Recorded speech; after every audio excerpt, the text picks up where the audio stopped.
قال يا موسى إني اصطفيتك على الناس برسالاتي وبكلامي فخذ ما آتيتك وكن من الشاكرين. اللہ نے فرمایا موسیٰ میں نے تم کو اپنے پیغام اور اپنے کلام سے لوگوں سے ممتاز کیا ہے، تو جو میں نے تم کو عطا کیا ہے اسے پکڑ رکھو اور میرا شکر بجا لاؤ.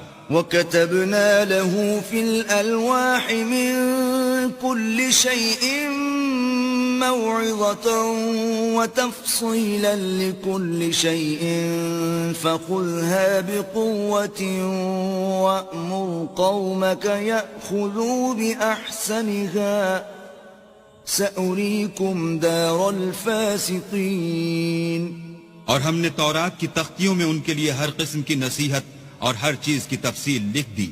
پھر ارشاد فرمایا کہ اسے زور سے پکڑے رہو اور اپنی قوم سے بھی کہہ دو کہ ان باتوں کو جو اس میں مندرج ہیں اور بہت بہتر ہیں پکڑے رہیں. میں ان قریب تم کو نافرمان لوگوں کا گھر دکھاؤں گا.